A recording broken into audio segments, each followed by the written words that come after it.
Well, this is week 2, and I've got some notes because otherwise I'll forget, and I want to go through this in quite a strategic order so that it hopefully makes sense. So last week I mentioned a few of the things I started to take in February 2017 when the pain was so bad that I had to leave my job. I mentioned magnesium malate and the Uber vitamin D supplements that the doctor had given me, and also hydrolyzed collagen. So I just wanted to sort of explain historically what my diet and my lifestyle looked like and why I went for those particular supplements. So as I say, I've made some notes, so that's why I'll be looking down periodically. It will save time, it will save some pain hopefully for yourselves. So a little bit of the history of my diet. Historically, I've always eaten poorly. When I was a child, I was a very low birth weight. I was born to a mum who was in her 40s. So I was a low birth weight, and I was just shy of going into an incubator, and I never ate well. My parents would try to give me all these sort of nutritious foods and I'd reject them. I think just 2 foods that my mum used to laugh about, the only 2 things I would eat, and that was rusks, Farley's rusks, and dairy cheese, the triangles, which is not real cheese, as you probably know. And so it was a struggle to get nutrients into me. And if you know anything about this, and this is something I only discovered recently, our gut microbiome is sort of set in our early years, and we inherit it through our mother's milk. And my mother being older, maybe, I don't know, that had an impact, but I've always struggled with the uptake of an absorption of nutrients. So that was my early lifestyle. And then when I went to university, it didn't really get any better. I remember saying to my brother one time, oh, if only I could just drink my food. I actually didn't like the routine of buying food, preparing food, eating food. It was a chore for me. I didn't enjoy food. But then I got quite poorly. I won't go into that, and probably will never really go into that here because I don't think it's particularly relevant. But I became so poorly and lost so much weight that the consultant at the hospital asked me about my diet, and was quite bemused when I didn't mention vegetables and so forth. So from about the age of 25, 26, I started to be more mindful of what I ate. And I always made sure that I had protein at every meal. And so it was a diet rich in protein and always rich in hydration. I was always wanted to drink, as I mentioned.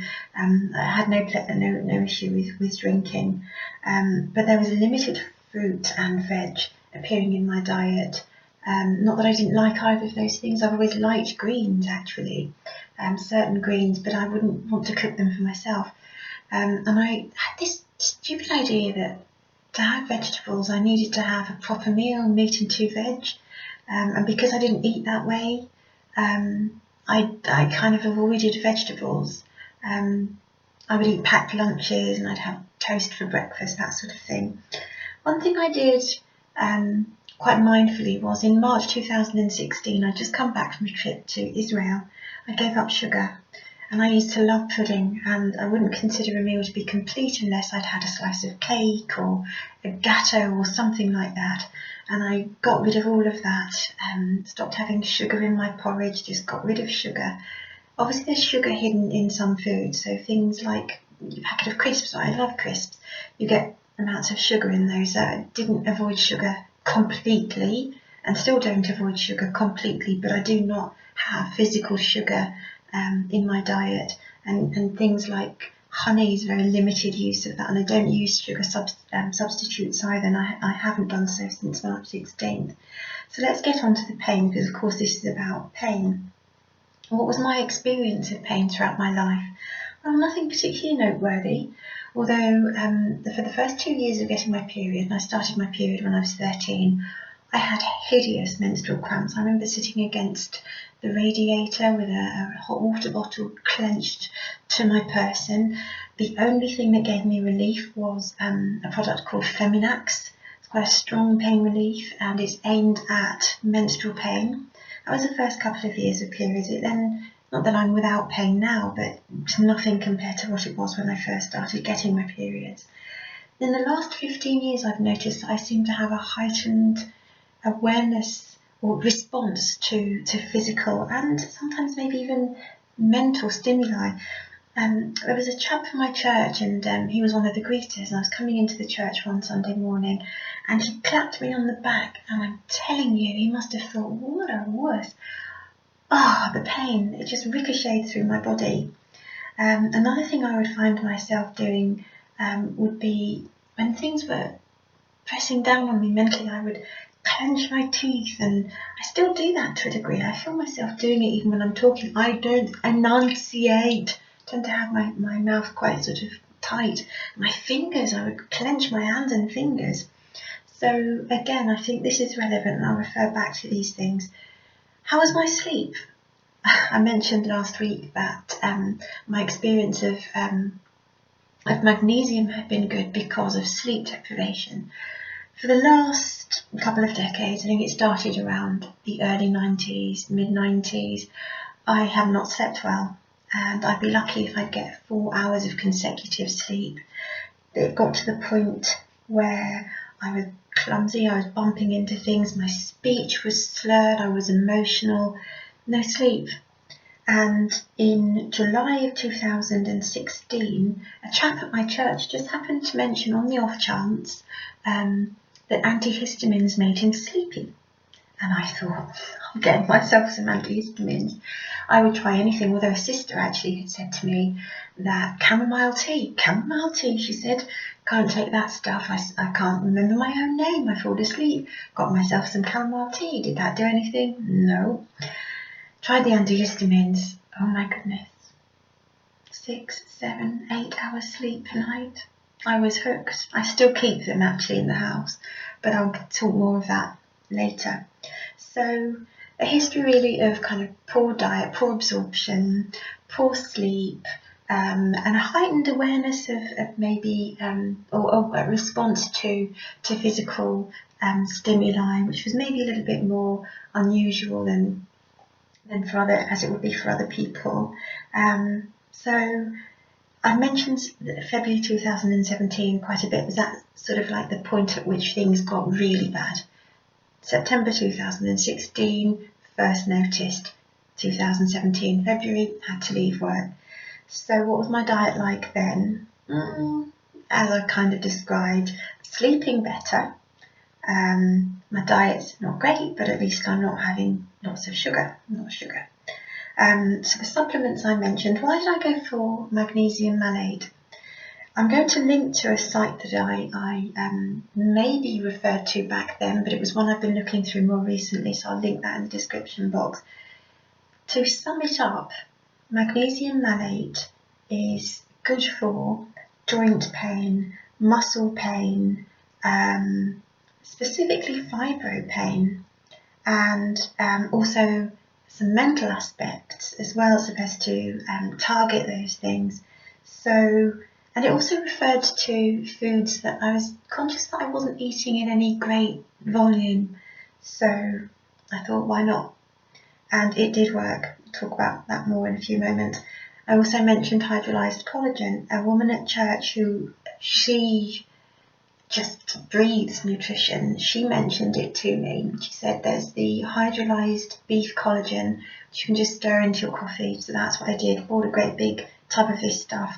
Was having that daily. It's supposed to be good for joints, bones, tendons, muscles. So that's the sort of, those are the very aspects of my pain side. So yeah, tick. I'll have that, please. I also started taking gelatin, not jelly that you just buy from off the counter, but I'd buy kosher beef gelatin, and I'd make it up with apple juice, and I'd have that daily. Similar effects to the collagen, but also some benefits to one's sleep. So I'd stop taking the antihistamine, drowsy antihistamine. So for me that would be the cetirizine rather than lamotrigine. So I stopped taking that every night. I was taking it every other night, and I was still getting some okay sleep, but I wanted to find something that would help me and help me generally, would help my sleep so I could come off the antihistamines, because I had this thought that maybe, because I started taking them in the July and the pain started in the September, were the two linked? Research showed that probably not, and a friend of mine who was a nurse said probably not, but I wanted to find something else to help with my sleep. So I started making my own jelly. I also started making bone broth. I'd buy cheap cuts of meat that had bone in, so oxtail, although that's not particularly cheap actually, and I would make my own bone broth. So those were the things that I was taking. What happened? The pain subdued and I was able to carry on with my life. So I would say magnesium malate did a good job. So the pain subdued to the point where I could carry on with my work. I actually went back to a job that I've been doing for most of my career. Most of my career has been in learning and development and being an actual schoolroom or classroom trainer to adults. So used to standing up with a flip chart and a pen and what have you. And so I went back to work. There was a lot of travel involved with that job, working sometimes at the weekend and bank holidays, sometimes working into the night. I remember leaving the office one time at midnight. So that took its toll on me, but again, there was not much pain going on, so it was okay for a while. During that year, I also moved home. I moved home in June 2017. Later on that year, just to give you an idea of what was going on in my broader life, I found some lumps in my breast, non-cancerous, later they were discovered. I slipped and fell in the shower, caused myself much pain to my upper body and my arms, took about 2 years to fully heal. Changed career direction, as I've mentioned, lots of travel, and I found being in front of people in that classroom environment quite stressful. So I'm now doing a job where I have so little contact with the outside world. There's my team, the wider office, and that's pretty much it. So that was great. My dad came to stay with me for a month. That was quite pressured because my dad could be quite difficult. He died this year, but that was a difficult time for me as well. And then in the December, I crashed my car. Praise God, both my dad and I walked away from that fully okay, but it was the worst year of my life. So praise God that actually the pains that I'd been having in the previous months were at a level that, you know, were probably their best levels. And if I'd had the pain, as well as all the stuff I've just described, I don't know what kind of mess I'd be in now. I think it probably would have affected me mentally as well. So to sum up, the things that I tried in that first year were magnesium malate, uber vitamin D supplements, the hydrolyzed collagen and gelatin. And I would say that it's difficult to know which ones were the actual catalyst for me having subdued pain levels. But given that I've since taken collagen again without the magnesium malate, and I'll describe that more in another video, I think that the magnesium malate was the thing that really lifted me out of that really low ebb where I was in such a lot of pain I could hardly even drive. That what I described last week, I don't need to go over that. My diet these days is as different as chalk is to Wednesdays, and I will go into that again. I did promise last week in the list I talk about nutrition, etc. So by the start of 2018, having had a hideous 2017, I was ready to try life overhaul, but that's for another video. So if you're out there suffering from fibro, think you've got fibro, have been diagnosed with fibro, aren't on meds or are on meds and they're not really working, I would say do your research, have a look at magnesium malate, and it's rather affordable. You have to take huge pills, but you know, what's that? That's not a sacrifice. Try it, and God willing, it will work for you as well. And as I say, I linked to the site where I did some research on that supplement. I'll link that below. Keep your chin up, and I'll hopefully record some more next week. Bye bye.